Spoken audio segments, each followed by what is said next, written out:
अस्सलाम वालेकुम। काफ़ी दिनों के बाद ये वीडियो अपलोड कर रहा हूँ। आई होप आप लोगों को पसंद आएगा। पहले वीडियोस का एक अच्छा फ़ीडबैक आया जब मैं प्लांटेशंस के बारे में मैंने पहला वीडियो किया था। तो उसके बाद मैं और मेरे कुछ दोस्त हम लोग इस डिस्कशन में रहे काफ़ी अर्सा और ये सोचते रहे कि अब नेक्स्ट हमें क्या करना चाहिए। तो फ़र्स्ट ऑफ़ ऑल मैं उन लोगों का शुक्रिया अदा करता हूँ, अपने दोस्तों का, कि जो मेरे साथ इस डिस्कशन में शामिल हुए, बल्कि उन लोगों ने मुझे इंसिस्ट किया, थोड़ा सा मोटिवेट भी किया। तो हमारी जो डिस्कशंस हुई, अब उस डिस्कशन को लेके मैं हाज़िर हुआ हूँ। So this video dedicated to you Ejaz, specially for you and mister Khaliq, आप और अली, यू एज़ वेल। तो आते हैं अपने आज के मौजू की तरफ। तुर्की का एक ड्रामा चल रहा है पाकिस्तान में और ट्रांसलेशन के साथ उस पर काफ़ी ज़्यादा तनकीद की जा रही है सोशल मीडिया पे। इट्स फ़ाइन, किसी चीज़ पे तनकीद करना कोई बात नहीं, तनकीद और तारीफ़ ये होनी चाहिए। लेकिन जब फ़नकार बरादरी करती है ना, तो पता नहीं क्यों मुझे फ़ील होता है कि जैसे ये लोग गलत कर रहे हैं, इनको ये हक़ हासिल नहीं है। मैं इस बात को थोड़ा वजाहत करने के लिए, इस पॉइंट को इस्टेब्लिश करने के लिए मैं थोड़ा पीटीवी टाइम पे जाता हूँ। चिल्ड्रन ऑफ 70s, मेरी एज ग्रुप के लोग तकरीबन सभी जानते हैं कि हमने बचपन किस तरह का गुजारा है। एक प्योर, जिसमें हमने फ़िज़िकल खेलें खेली हैं, जिसमें हमने उस्तादों की थोड़ी बहुत मार भी खाई है, पेरेंट्स से भी मारें खाई हुई हैं। हमारी उस वक्त फैमिली वैल्यूज़ काफ़ी स्ट्रॉन्ग हुआ करती थी।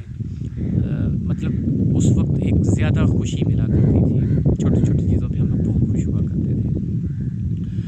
पीटीवी वाज माय फ्रेंड, मेरी तरह के लोगों का पीटीवी दोस्त हुआ करता था। अब मुझे लग रहा है कि जैसे ये मेरा दोस्त कहीं खो गया है।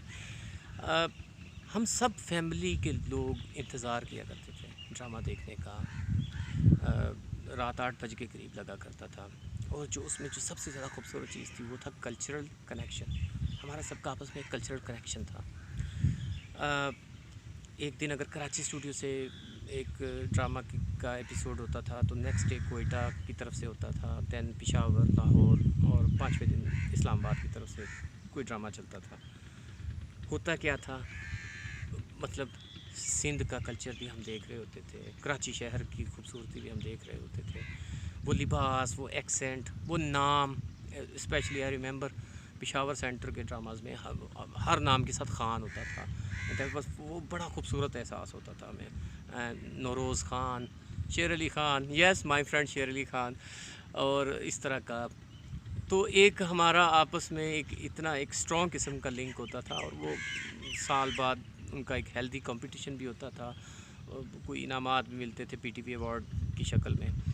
वो सब डैमेज हो गया है, वो सब पर कहीं खो गया है। कैसे हुआ? So when we think about PTV rise and fall, तो हमें चंद चीज़ें जो कॉमन नज़र आती हैं, उनमें एक चीज़ है बॉलीवुड। यस, बॉलीवुड का वो टाइम जो था, वो सो कॉल्ड उस वक्त एक अरूज का टाइम था।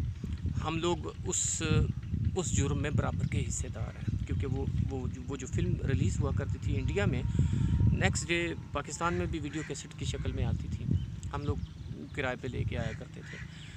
तो अब अगर मैं ये बॉलीवुड या इंडियन एलिमेंट की अगर बात कर रहा हूँ ना, तो इसमें मैं एक चीज़ क्लियर कर दूँ कि मैं फ़न और फ़नकार, इन चीज़ों के बॉर्डरलेस होने का स्ट्रॉन्ग सपोर्टर हूँ। मैं बिलीव करता हूँ कि फ़नकार जो होता है वो किसी एक माशरे का ही नहीं होता, वो हक़ होता है उसका पूरे माशरों पे, क्योंकि वो एक अच्छा पैगाम दे रहा होता है, वो नुमाइंदगी कर रहा होता है सब लोगों की, वो मोहब्बत फैला रहा होता है।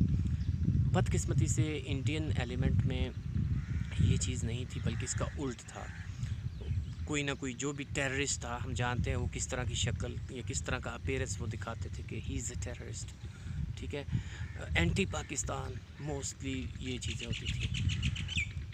लेकिन इसमें एक और चीज़ बड़ी दिलचस्प है और बड़ी फ़नी सी है, वो ये है कि इंडियन कंटेंट फेक होता था।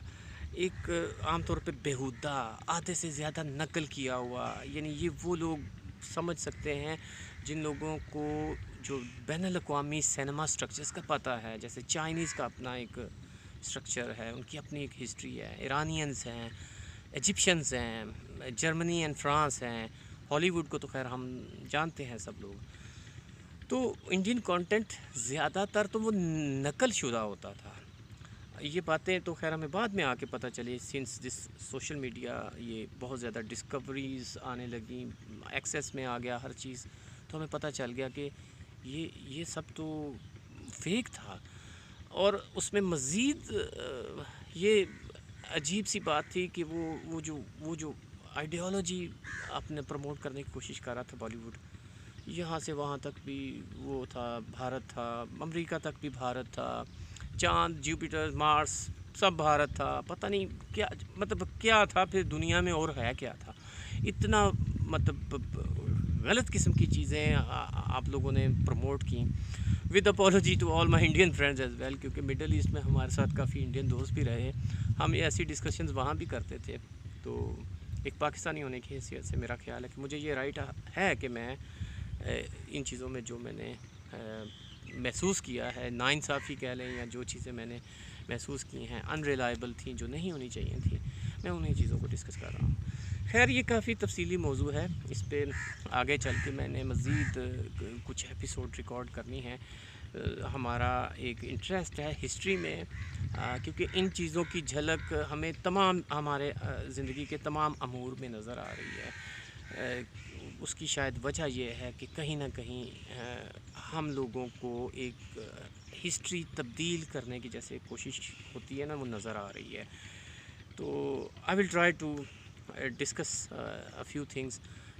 آپ لوگوں کا بہت شکریہ. اگر آپ لوگوں کو یہ ویڈیو پسند آئے تو پلیز اسے لائک کیجیے گا، اسے سبسکرائب بھی کیجیے گا. ایون اگر آپ کو اچھی نہ لگے تو بھی اسے لائک ضرور کیجیے گا. تو thank you very much for watching. انشاءاللہ اگلے کچھ دنوں کے بعد کچھ ایپیسوڈز میں ریکارڈ کروں گا تو آپ سے ملاقات ہوگی. Thank you very much for watching once again. خدا حافظ.